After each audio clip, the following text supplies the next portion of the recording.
So Franklin Templeton got involved in blockchain. Early on, the first thing we did was decide we wanted to do a tokenized money market fund. And so we built a shareholder servicing system on chain, and then we actually worked with the SEC. So it's an approved, regulated money market fund. And in that process, we saw a couple things. So, as well as a hot cold storage wallet. So it gave us some good insights into how the cost, because we ran 4 of our own transfer agency systems historically, and we were astonished even ourselves to figure out how much less expensive it was to run it on chain. And then 2, we ended up, you had to hold coins because you need to be able to pay for the transaction. So this is a public chain money market system. So transactions are on a public chain. Obviously, the shareholders' information is on our private chain.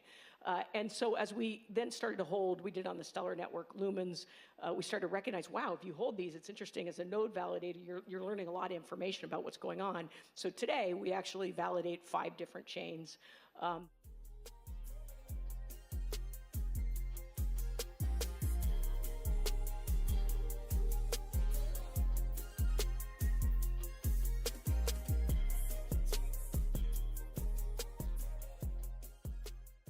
Well, it's so funny because I remember, I think it was in November of 2019, there was a filing that you guys have made that was picked up by, and it was the first mention of using the Stellar blockchain.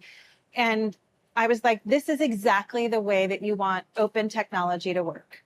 You guys looked at this, made your decisions about what you were going to do. No one had to force you. Like no one went out and said, hey, we're going to pay you lots of money to do this. You guys figured it out.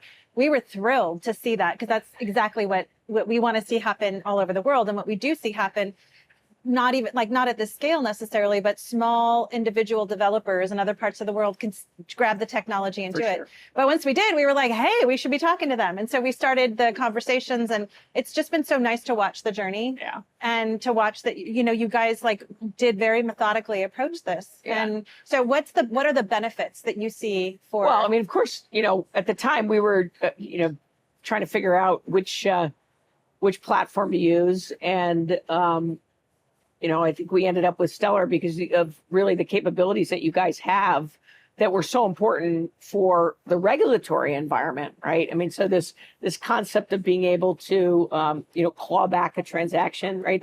That's important. We're required to do that. If there's something that happens, you got to be able to fix some of those things, and have this control environment in which we're responsible for. And the Stellar chain allowed us to do some of those things, and then. Also, you guys Stellar's amazing with how cheap your gas fees are. I mean, yeah, there's nobody else that comes near that. And, that's important to us and important to our clients. So it's really been I think, a terrific journey together.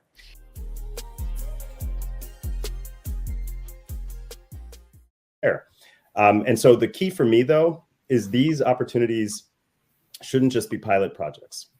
Humanity and the need for disaster response requires that we pre-position these capabilities well before a conflict or a disaster strikes. And so we look forward to partnering with Stellar, MoneyGram, the United Nations systems, and candidly, aid agencies all over the world to ensuring that these otherwise open digital public goods are readily available for people everywhere well before a disaster strikes. And so I think that's our priority as we look into 2023.